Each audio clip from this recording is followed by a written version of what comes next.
नमस्ते जी, I am श्रुति। अभी मैं हूँ सिक्किम में और सिक्किम में ही हम जानेंगे कि सिक्किम भारत में कैसे मिला। सिक्किम का इतिहास 3 भागों में बांटा जा सकता है, प्री चोग्याल युग, चोग्याल युग और पोस्ट मर्जर युग। 9वीं शताब्दी में गुरु पद्मसंभव ने सिक्किम को पवित्र कर बौद्ध धर्म का प्रचार किया और भविष्यवाणी की कि यहाँ राजशाही स्थापित होगी। लेप्चा सिक्किम के पहले निवासी थे जो अन्य जनजातियों के साथ रक्त संधि के माध्यम से एकजुट हुए। 13वीं शताब्दी में तिब्बत के खाम क्षेत्र से गुरु ताशी सिक्किम आए और राजशाही की नींव रखी। 1642 में उनके वंशज को चोग्याल राजा नियुक्त किया गया। उससे आधुनिक सिक्किम का आरंभ हुआ। चोग्याल का अर्थ होता है धर्मपरायण शासक। ये उपाधि सिक्किम के बौद्ध राजाओं को मिलती थी। पहले चोग्याल फुनसोक नामग्याल को 1642 में युक्सोम राजगद्दी मिली। कुल 12 चोग्यालों ने सिक्किम पर शासन किया। सिक्किम के महत्वपूर्ण शासकों में थुतोप नामग्याल 9वें चोग्याल शामिल है, जिनकी स्मृति में 1917 में गैंगटॉक में एसटीएनएम अस्पताल बना।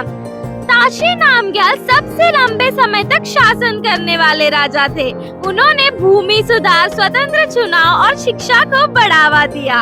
1926 में ताशी नामग्याल अकादमी की स्थापना की। सिक्किम के अंतिम चोग्याल पालदेन थोंडुप नामग्याल थे, जिनकी wife hope cook American citizen थी। इन्हीं के शासनकाल में 1975 को सिक्किम भारत में सम्मिलित हुआ। सिक्किम और भूटान के बीच 17वीं सेंचुरी से कई युद्ध हुए।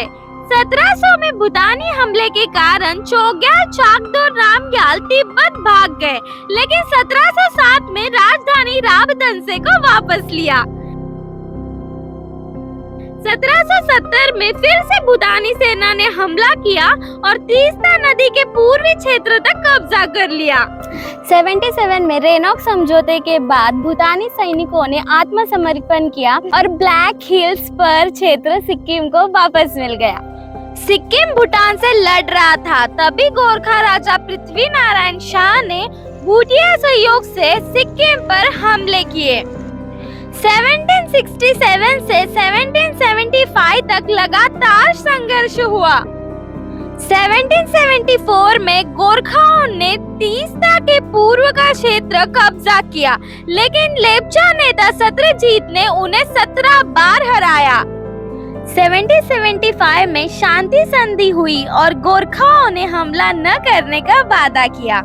1778 में संधि का उल्लंघन हुआ। गोरखा हमले फिर शुरू हुए। 1814 तक कई क्षेत्र गोरखाओं के कब्जे में रहे। ब्रिटिश ईस्ट इंडिया कंपनी ने तिब्बत व्यापार के लिए सिक्किम में रुचि ली।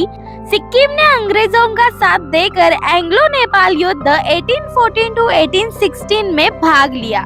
24 मार्च 1816 को सगौली संधि के तहत ब्रिटेन और नेपाल के बीच शांति स्थापित हुई।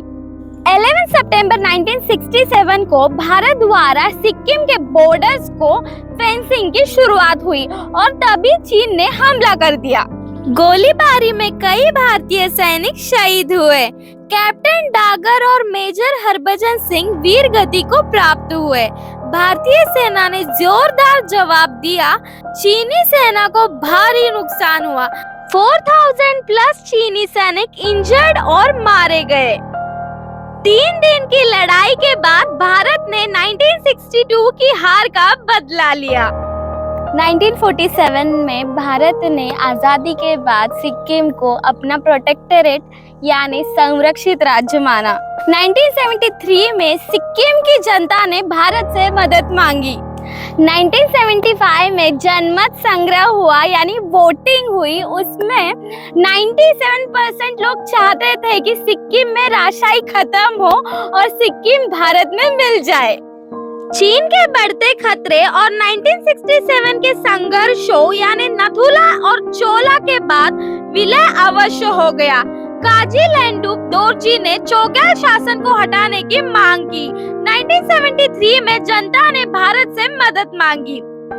16 में 1975 को सिक्किम भारत का 22nd स्टेट बना। बीवी लाल पहले राज्यपाल और काजी लेंडुप दोरजी पहले मुख्यमंत्री बने। If you have any questions related to Sikkim's merger in India, then let me know in the comment box. Till then इस वीडियो को लाइक करना, शेयर करना और कमेंट भी करना और हमारे चैनल को सब्सक्राइब करना। Then support show this fairy tales. Let's meet soon. Bye bye.